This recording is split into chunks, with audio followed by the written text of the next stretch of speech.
जय माता दी दोस्तों, कैसे हैं आप सब। आशा करती हूँ सब कुशल पूर्वक होंगे।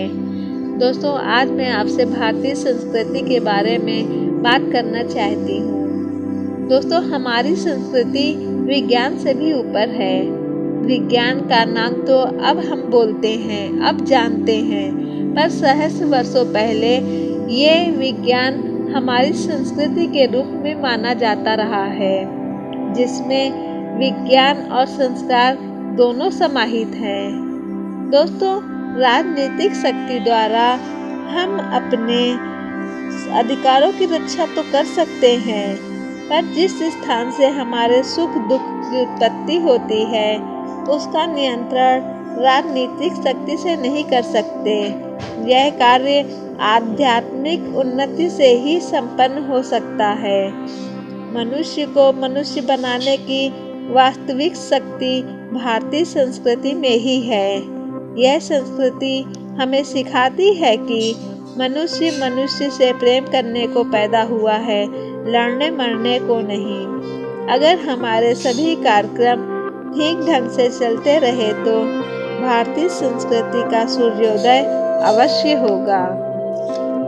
दोस्तों, मेरे कहने का मतलब बस इतना ही है कि हमारी संस्कार और संस्कृति में इतना असर है कि यह हर बालक के अंदर जन्म से दिया जाए तो जो अपराध हो रहे हैं उनमें बहुत हद तक कमी किया जा सकता है।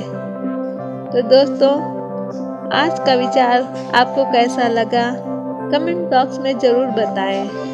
अगर मेरे चैनल को आपने अभी तक सब्सक्राइब नहीं किया तो प्लीज़ उसे सब्सक्राइब कर लें, ताकि मेरे आने वाले सारे वीडियो आपको आसानी से मिल जाएं।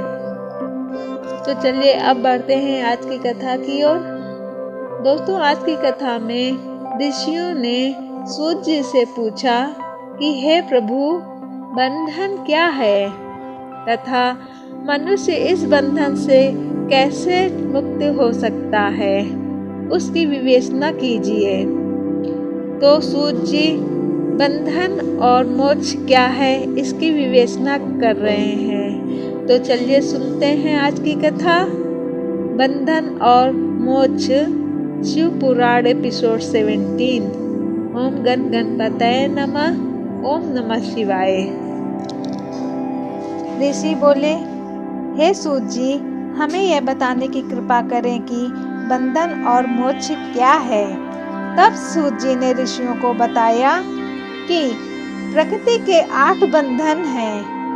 मन, बुद्धि, अहंकार तथा 5 तन्मात्राएं हैं। ये 8 प्रकृति हैं। इन्हीं 8 से यह शरीर है।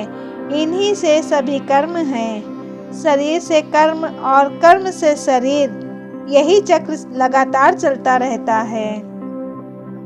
शरीर 3 प्रकार का है, स्थूल, सूक्ष्म और कारण।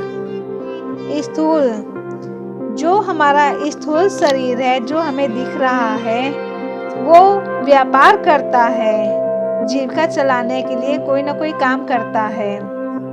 सूक्ष्म शरीर इंद्रियों का भोग करता है। जो सूक्ष्म शरीर है, जिसे कि हमारी इंद्रियां हैं, जिससे हम हर चीज को महसूस करते हैं, वो सूक्ष्म शरीर के द्वारा होता है। और कारण तथा कारण शरीर आत्मा का उपभोग करता है। इसी से सुख दुख की प्राप्ति होती है। जीव कर्म रूपी डोर से बंधकर 3 देह युक्त चक्राकार में घूमता रहता है। जो मनुष्य होता है वो इसी डोर में बंधा हुआ अपने कर्मों को करता रहता है। फिर मृत्यु, जन्म, मृत्यु, इसी तरह के देह चक्र में घूमता रहता है।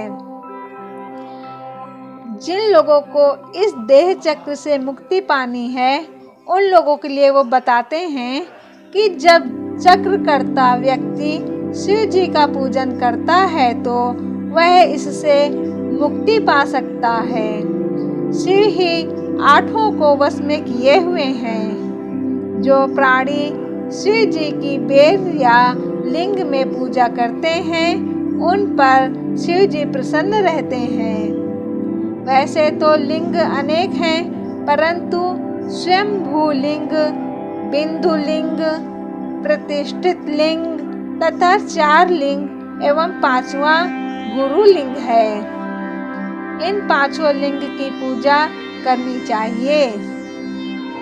शिव भक्त को अपवित्रता तथा सूतक नहीं लगते। पहले गणेश जी का पूजन करके प्रतिदिन शिव जी का पूजन करना चाहिए।